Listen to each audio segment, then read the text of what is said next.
From my heart to yours, thank you for watching, wishing you peace, joy, and warmth this holiday season.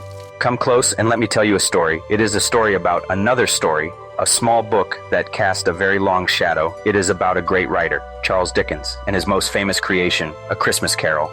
We will travel back to the cold winter of 1843 in London. The air is thick with fog, smoke hangs over the chimneys, the streets show great wealth and great poverty. This is the world that gave us one of our most enduring legends. But the legend was meant to be a lesson, a simple, powerful idea wrapped in a ghostly tale. The story is not just about a mean old man who learns to be kind. It is also about the man who invented him. We will look at the life of Charles Dickens, a man who knew hardship firsthand.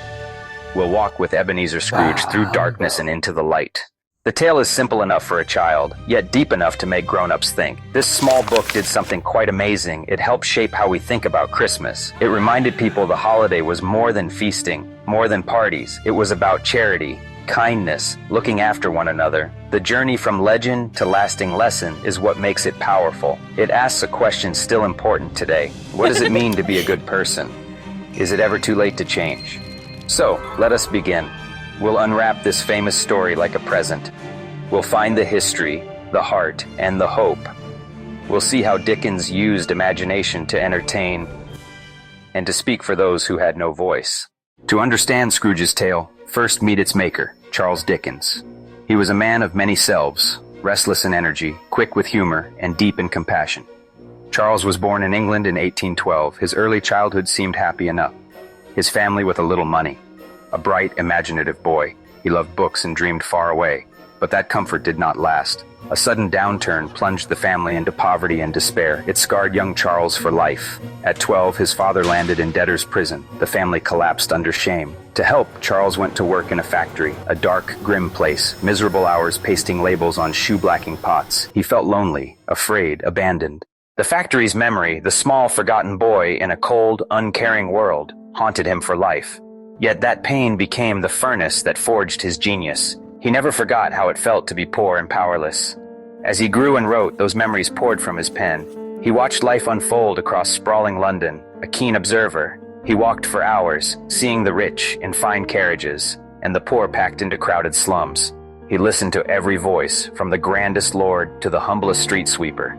He saw the world with a sharp eye and a tender heart. Dickens's rise as a writer was remarkable. He started as a journalist, and his talent for capturing life on the page was clear from the start. His novels, published in installments, became hugely popular. People would line up to buy the next chapter of his stories. He wrote about orphans and lawyers, heroes and villains, and he gave a voice to the struggles of ordinary people. By autumn of 1843, Charles Dickens was already famous, yet he was worried. He had a growing family to support, and his latest novel wasn't selling as he'd hoped. He needed a book that would succeed financially, and he needed it quickly. But his reasons for writing A Christmas Carol ran deeper than money he burned to say something vital about his society.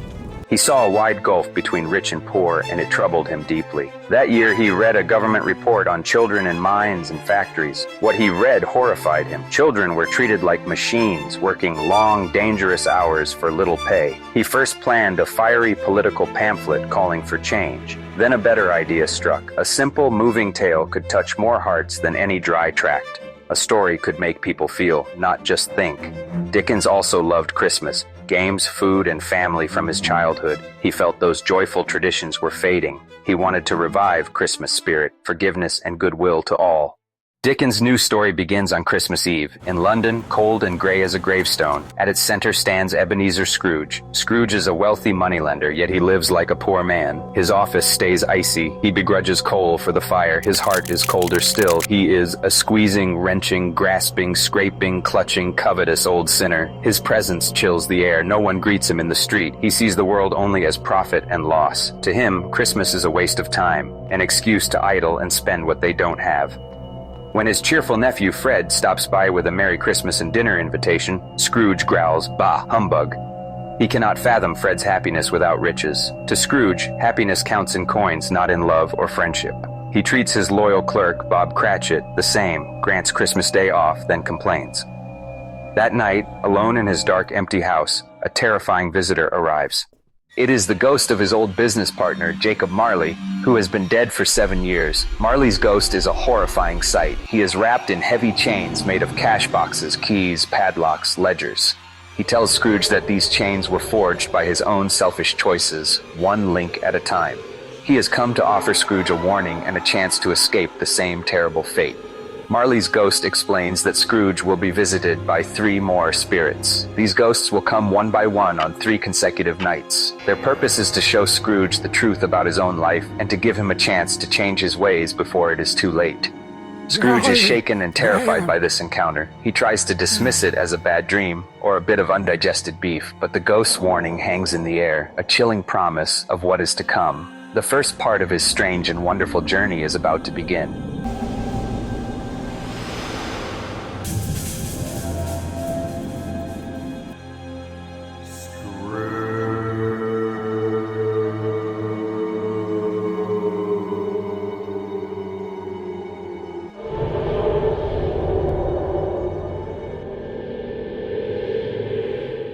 The first spirit appears, the ghost of Christmas past. A strange, gentle figure, childlike yet ancient, with a bright light crowning its head. It takes Scrooge's hand and leads him back in time. He sees himself, a lonely boy left at school for the holidays, finding comfort only in books.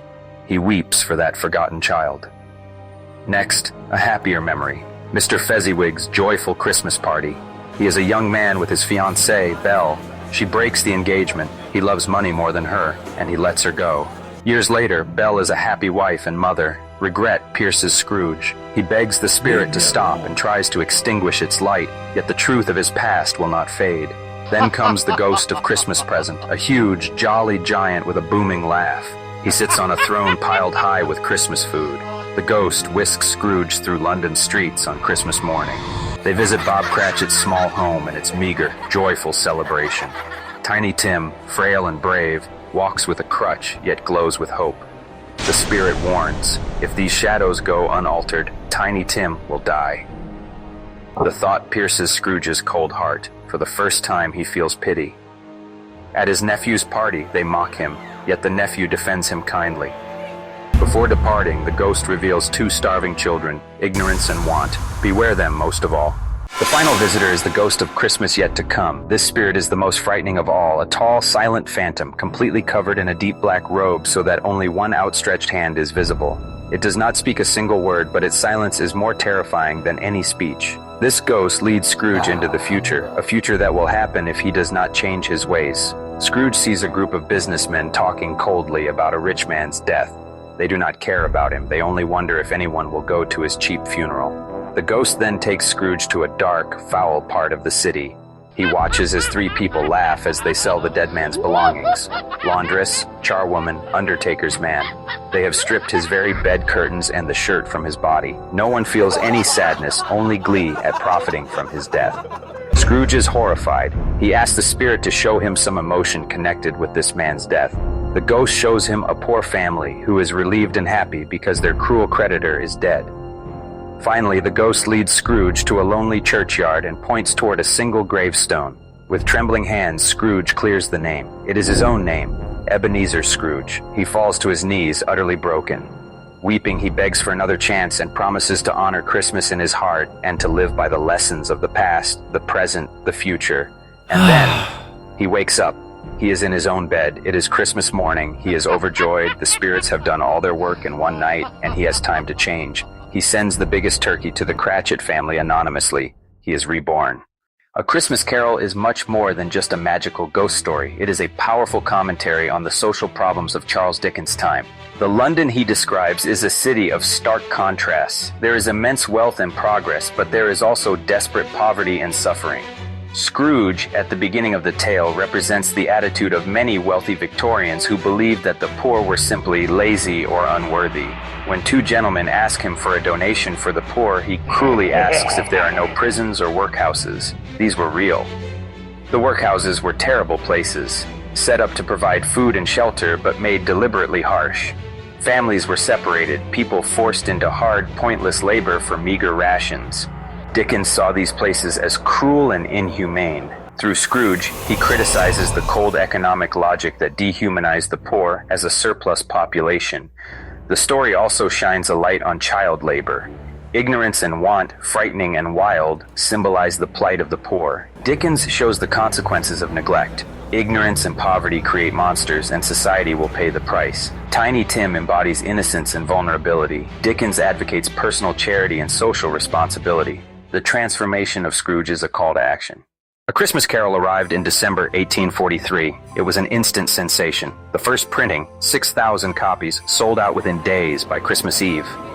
Dickens insisted the book be beautifully made, with red cloth gold lettering and hand-colored plates. He wanted a special object, perfect for a Christmas gift. Readers were captivated. Spooky ghosts, warm sentiment, sharp social critique. Its hope and redemption resonated deeply. Its fame spread far beyond the book's buyers. With literacy still far from universal, many heard the tale read aloud, perfect by the fire. Its clear plot, vivid characters, and emotion made it unforgettable. Dickens himself spread it through public readings, playing packed theaters across Britain and America. He inhabited each character, Scrooge, Cratchit, Tiny Tim, making crowds roar, then weep. Stage versions appeared within weeks. Soon it became a holiday staple. Its simple, powerful tale was told and retold, passed down for generations. From cinema's earliest days, filmmakers were drawn to Ebenezer Scrooge's story. The first versions were short, silent films made in the early 1900s. Since then, adaptations have multiplied, dozens upon dozens. Each generation finds a fresh way to tell it. One beloved classic is the 1951 film starring Alistair Sim, capturing icy cruelty and childlike joy. The tale is versatile: drama, musical, comedy, animation. The Muppet Christmas Carol, 1992, blends warmth, humor, and song while keeping Dickens' message. Michael Caine plays Scrooge straight, making Kermit and Gonzo funnier. Scrooged is set in modern New York with Bill Murray, using sharp satire to skewer 80s selfishness, proving the themes are timeless. Later animations used modern tech for spectacular, sometimes eerie visuals, adding fresh energy. Its near-perfect arc, a bad man becomes good, plus iconic characters and a blend of fantasy, family drama, and social critique keep it endlessly adaptable. Each new version lets us see anew, reminding us of the story's simple, enduring power to touch the heart. So, a legend about a grumpy old man and a few ghosts became a lesson for the world. Why does it still matter today? It speaks to a deep human hope that it's never too late to change. Scrooge isn't a mere caricature. He's walled off by old hurts and fears. His journey shows our chains are often self-made, and we hold the key. The lesson goes beyond Christmas, a guide for everyday living. The three spirits are a blueprint for living well. Christmas past. Look back with honesty. Learn from what shaped you. Christmas present. Open your eyes. See joy and suffering. Be present. Connect. Christmas yet to come. Today's choices are writing tomorrow. That dark future isn't fixed. It's a warning, not destiny. The page is unwritten. We can choose better paths and build a kinder future. And we do it through kindness. One generous act, one changed heart, can ripple far beyond us. The tale celebrates empathy. Kindness isn't a feeling, it's something you do. And every small act brightens the world. The snow drifts past a lamplit window. A kettle hums, and a candle glows over a well-worn copy of A Christmas Carol.